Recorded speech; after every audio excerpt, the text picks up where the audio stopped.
काही लोक दिल्लीला जात आहेत असं कानावर येत आहे. मला माहिती नाही. मला जे अजितदादा आठवत आहेत त्यांना दिल्लीला जायला आवडायचं नाही कधी. हे म्हणजे ते दिल्लीला गेलेत कशासाठी मला माहिती नाही, कारण माझा काही बरेच दिवसात महिन्यांमध्ये संपर्क नाही, त्याच्यामुळे ते का दिल्लीला गेलेत याचं उत्तर मला नाही देत. काल मध्यरात्री 5 कोटी सापडलेले आहेत आणि प्रत्येक जण म्हणतात की हे पैसे आमचे नाहीत, आम्ही कुठल्याही याच्यात करू नये. काल पत्रकारांकडूनच मला संध्याकाळी फोन आला, कारण हा संपूर्ण भाग तो टोल नाका बारामती लोकसभा मतदारसंघात येतो आणि त्या संपूर्ण भागात आपले कार्यकर्ते असतील, त्या टोल नाक्यावर काम करणारे आपले सगळे सहकारी असतील, तिथला फुलवाला असेल, तिथे फ्रूटवाला असेल, पेरूवाला, सगळी आपली घराची लोक आहेत आणि त्याच्यामुळे माझे तर त्यांच्याशी कौटुंबिक संबंध आहेत. आता 18 वर्ष त्यांच्या प्रेमामुळे मी त्या भागाची लोकप्रतिनिधी म्हणून काम करते. जाता येता सगळ्यांची भेट होते. आता नक्की 5 होते का 50 होते माहिती नाही. पोलिसांनी आता 5 सांगितलंय, पण माझी जी माहिती आहे ती 5 पेक्षा खूप मोठा नंबर आहे. ते पब्लिकला 5 सांगितलंय, पण आता 15 का 50 ह्याच्यात मला अजून क्लॅरिटी आलेली नाहीये. त्याच्यामुळे माझ्यासारख्या व्यक्तींनी बोलणं योग्य राहणार नाही. पण मला पत्रकारांकडून कळलंय की ताई ते 5 कोटी नाहीयेत, ते 15 ते 50 असे खूप मोठा नंबर सापडलेला आहे. आपल्याला बाहेर पब्लिकली ते मी यंत्रणेलाही फोन केलेला आहे, मी यंत्रणेलाही विनंती केली आहे की पारदर्शकपणे जे काय खरं आहे, जे माझ्या पत्रकारांकडून माझ्या कानावर येते किती कोटी रुपये सापडले, त्याची पारदर्शक इन्क्वायरी व्हावी. कुणाचे आहेत ते, कुणाची ती गाडी होती, त्या सगळ्याची पारदर्शकपणे इन्क्वायरी झाली. पण मला उत्सुकता एका गोष्टीची होती की नोटबंदी झाली होती. आपल्याला आठवत असेल, तुमच्याच चॅनलवरनं मला कळलं होतं की नोटबंदी झाली. पण नोटबंदी झाली, एवढे करोडो रुपयाची कॅश, मग कॅश इन सर्क्युलेशन ज्याच्याबद्दल आम्ही वारंवार बोलत असतो पार्लमेंटमध्ये, कॅश इन सर्क्युलेशन हे वाढलंय जेव्हा आम्ही म्हणतो, सरकार नाही म्हणतं. मग एवढे करोडो रुपये कॅश मध्ये सापडलात का? ते नोटबंदी झाली की नाही या देशात? मग नोटबंदी झाली तर मग करोडो रुपये सापडले कसे, याचीच इन्क्वायरी व्हायला पाहिजे. महाविकास आघाडीमध्ये अजूनही जागा वाटप झालेलं नाही. रामदास कदम असं म्हणतात की हे फक्त आमचं ठरलंय, परंतु तुमचं फाटल असं देखील त्यांनी वक्तव्य केलेलं. लोकशाही हो, प्रत्येकाला बोलायचा अधिकार आहे.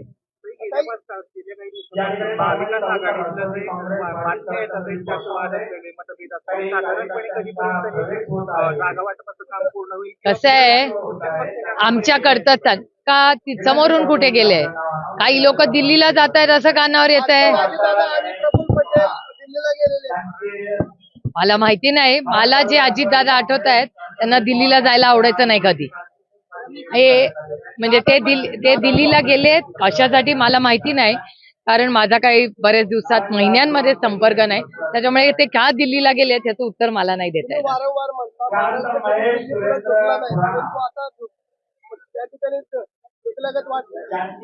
आता तुमचा प्रश्न आहे, तुम्ही ज्याला त्याला विचारा. आमचा महाविकास आघाडीचे जे निर्णय होत आहेत ते महाराष्ट्रात आम्ही सगळे मिळून करतोय आणि प्रत्येकाने कुठे, आता इथे निर्णय घ्यायचा का दिल्लीला निर्णय घ्यायचा, तर त्याचा अंतर्गत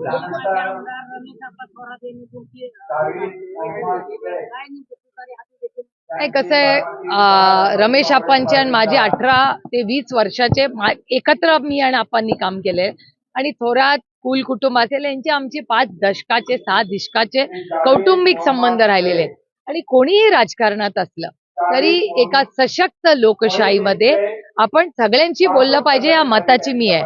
आणि मी कैलासवासी यशवंतराव चव्हाणांचा फक्त फोटो घेऊन राजकारण आणि समाजकारण करत नाही, ही कृती करूनही सांगते. त्याच्यामुळे जरी वेगळा कोणी कुठे असलं तरी राज्याच्या हितासाठी आणि आपल्या जिल्ह्याच्या हितासाठी मी सगळ्यांच्या संपर्कात चर्चेसाठी नेहमीच असते.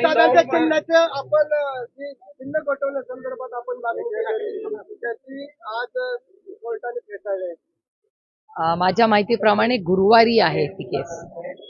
गुरुवारी हिअरिंग आहे त्याचं, असं मला माहिती. माझ्या वकिलांनी मला जे सांगितलंय त्याच्यात गुरुवारी हिअरिंग आहे असं माझ्या वकिलांनी मला सांगितलं.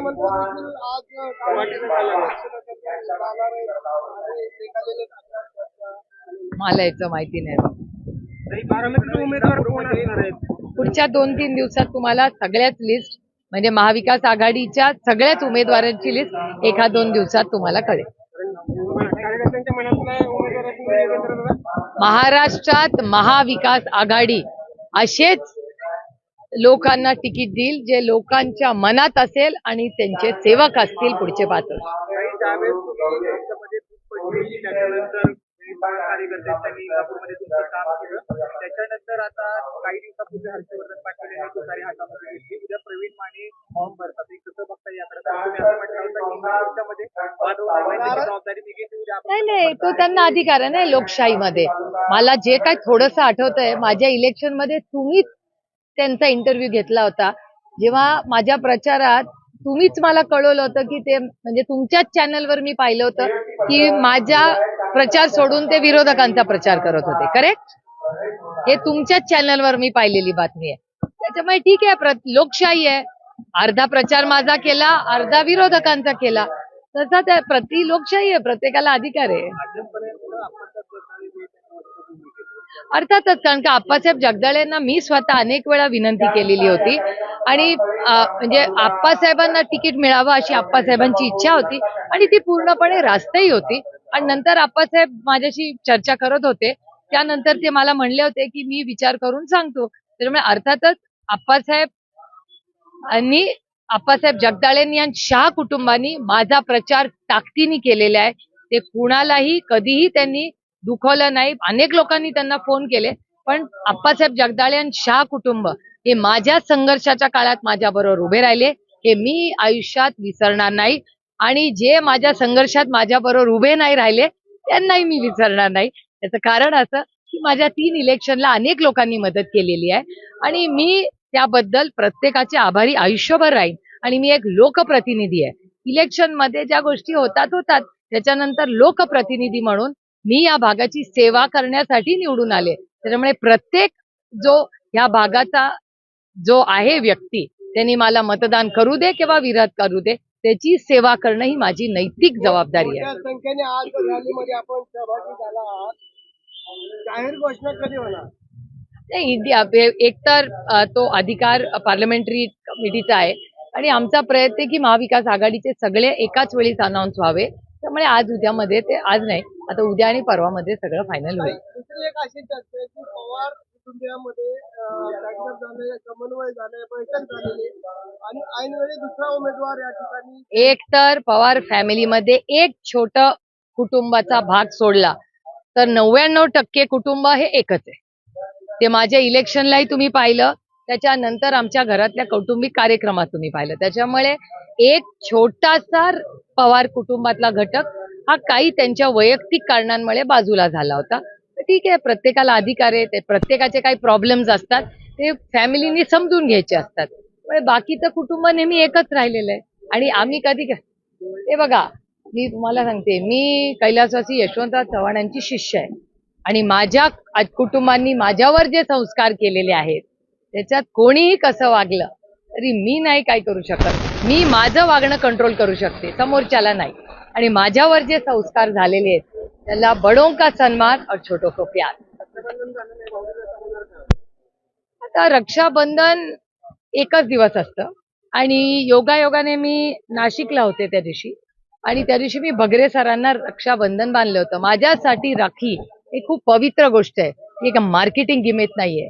वो धागे में बहुत बड़ी ताकत है. रिश्तों का प्यार होता है उसमें.